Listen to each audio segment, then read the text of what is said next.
Ya saudara, masih bersama kami dalam program Sapa Jateng dengan tema kita kali ini yaitu Jateng dikepung banjir.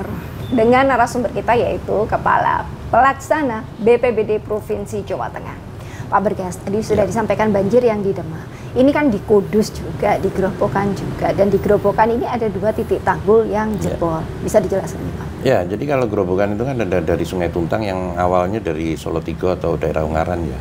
Nah, itu juga jebol juga, itu mengarah ke nanti hilirnya juga di Demak juga sama, tapi yang daerah Demak yang bagian barat. Nah, kalau yang Sungai Lusi atau Sungai Wulan ini Demak yang bagian timur.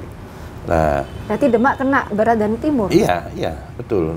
Makanya Demak ini dilalui berapa sungai, banyak sekali itu sebetulnya. Dan ini menjadi ya hari ini atau di tahun ini Demak sangat luar biasa ini.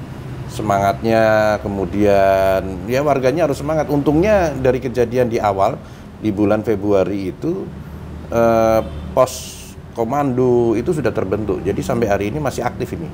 Yang kemarin sempat landai diaktifkan lagi, dinaikkan statusnya lagi. Yang dulunya mau masuk transisi ini dijadikan tanggap darurat lagi. Itu. Lah kemudian kalau yang bicara Kudus ini sebenarnya tadi yang Sungai Wulan tadi, kalau tidak jebol maka Kudus dan Jepara yang akan kebanjiran. Gitu. Kalau tidak jebol, Kudus dan Jepara yang kebanjiran. Karena apa? Di Kudus itu sudah ada sistem dari kalau misalnya Sungai Wulan tinggi, dia akan masuk di SWD 1 atau Spillway Drain 1. Nah, Spillway Drain 1 ini bila sudah penuh, akan ada Spillway Drain SWD 2. SWD 2 itu yang nanti kena di Dorang. SWD 1 itu kenanya di Kudus, daerah Setro Kalangan, daerah Banget, itu SWD 1 tuh. Nah, ini semua ini kalau tidak jebol, maka 2 wilayah ini yang akan kebanjiran.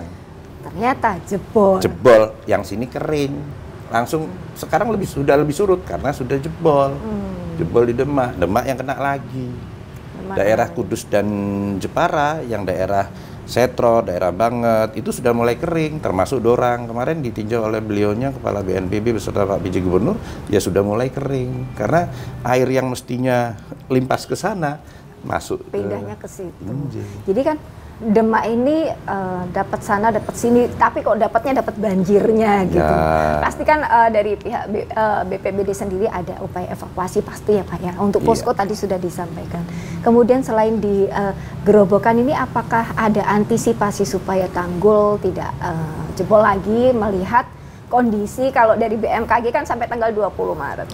Prediksinya demikian. Dari BPBD sendiri Pak? Ya, sejak kejadian di awal itu, apalagi sudah ada warning dari BMKG berkaitan perakiraan cuaca, itu cukup membantu lah, sangat, ya malah bayangan saya malah sangat membantu.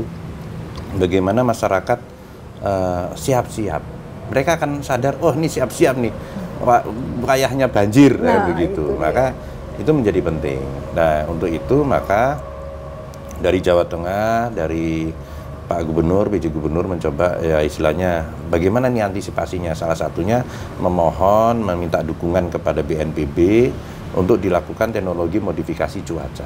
Dan itu memang cepat pada saat sebelum dari BBWS menginformasikan kepada kami, Pak Bergas, tolong itu teknologi modifikasi cuaca diminta bantuan. Ya, kita sudah bergerak dulu. Sudah kita komunikasi dulu dengan beliaunya. Sigap gitu ya? Iya, dari BNPB sudah menangkap ini harus langsung segera dilakukan. Maka segera dilakukan. Nah, itu bagian dari banda mengurangi jumlah air yang harus turun. Kalau nggak begitu, nggak selesai-selesai ini nanti banjirnya. Iya, betul, karena tanggul ini bisa diselesaikan pada saat tinggi muka air itu sudah lebih rendah atau lebih mudah peralatan berat yang diturunkan dari Kementerian PUPR atau BBWS yang melaksanakan di lapangan untuk action nih, untuk operasi di lapangan. Kalau selama masih tinggi ditaruh kayak apa, kabur. Nah, ini harus turunkan dulu. Begitu. Kalau menurut perkiraan dari Pak Bergas sendiri, ini banjir yang di Demak dan di Gerobokan kira-kira berapa hari bisa surut? Kalau sudah dilakukan modifikasi cuaca nih Pak, kita bahasnya itu. Ya, tetap ya kalau ya semoga saja lebih cepat ya. Artinya kalau ini kan upaya yang dilakukan oleh BBWS itu kan rencananya kan 5 hari, harapannya sudah bisa tertutup. Syukur-syukur bisa lebih cepat. ya. Lebih cepat saja bukan berarti itu sudah selesai, belum. Artinya nanti masih harus ada pembersihan, masih harus pengungsian masih tetap berada di lokasinya.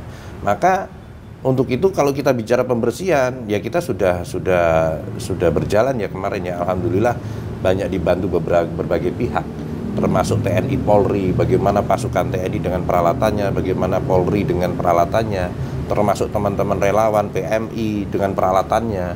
Hampir semua kita bawa ke Jawa Tengah, ke satu titik yang ada di Jawa Tengah kita bawa ke satu titik ke beberapa daerah ini untuk membantu saudara-saudara kita yang ada di sana. Gitu ya, itu bagian daripada kolaborasi. Ya, alhamdulillah tidak sulit ya. Tidak sulit, mereka langsung setelah ada pos komando langsung tersistem dengan bagus begitu. Oke, berarti ini kan masyarakat jadi ada di sana tuh masih ada was-was, jangan-jangan nanti kalau hujan seperti ini lagi kita himbau supaya tidak terlalu was-was, jangan sampai terlalu paranoid gitu ya Pak. Takutnya nanti kalau terlalu was-was, terlalu paranoid malah tidak bagus juga. Jadi apa yang disampaikan oleh pejabat terkait, apa yang disampaikan oleh instansi terkait dengan penanganan upaya penanganan banjir ini supaya bisa menjadi perhatian bagi semua pihak. Setidaknya dari BPBD tadi sudah menyampaikan bahwa ada posko-posko di titik-titik banjir yang telah ditentukan ya Bapak. Berarti yang sakit pun sudah dievakuasi ke tempat yang lebih aman. Dan untuk lebih jelasnya kita akan mendengarkan tanggapan dari PJ Gubernur Jawa Tengah dan Kepala BNPB. Terkait dengan masalah banjir ini memang dalam 1 minggu terakhir ya, atau 10 hari terakhir intensitas hujan ya bisa dikatakan ekstrim ya. Jadi kemudian durasinya berkelanjutan sehingga yaitu khususnya dari daerah pegunungan Kendeng ya. Kendeng, Blora, kemudian Grobogan ataupun Rembang, ini hujan cukup besar sehingga debitnya air ini terlalu besar gitu. Dan air sungai di sungai yang ada, makanya beberapa kejadian jebol lagi itu. Ini yang kedua, jebol yang pertama waktu yang 1 bulan yang lalu jebol di Grobogan, kemudian yang besar adalah kembali di Sungai Wulan Demak gitu. Nah, ini langkah-langkah kita ya, terus kami selama ini kan sebenarnya kita juga terus mengawal dan menjaga tanggul tersebut gitu.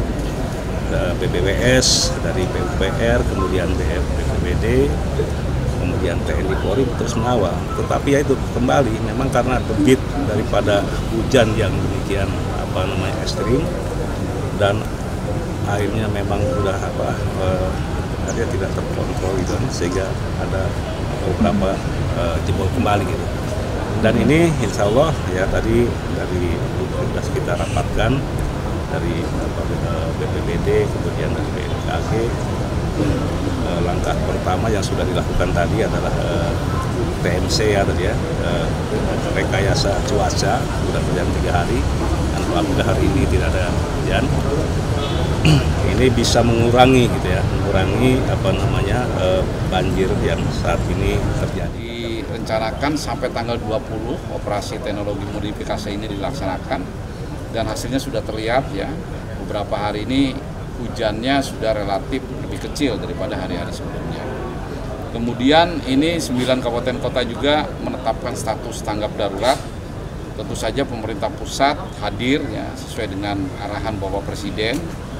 Kita turun langsung memberikan bantuan kebutuhan dasar dari para penyintas bencana. Jadi kita sepakat tadi bahwa kebutuhan dasar para pengungsi ini betul-betul harus dipenuhi. Di samping juga peralatan-peralatan yang dibutuhkan oleh daerah untuk penanggulangan bencana seperti perahu karet, ada dapur umum, ya ada perahu politelin, dan semua kebutuhan-kebutuhan bencana di lapangan ini pun termasuk juga anggaran operasional untuk masa tanggap darurat. Kemudian setelah tanggap darurat nanti ada transisi darurat. Ya. Ini ada beberapa daerah yang harus merelokasi masyarakat terdampak karena daerahnya sudah tidak bisa lagi ditempati. Nah ini pemerintah juga akan membantu ya, untuk pembangunan bagi masyarakat yang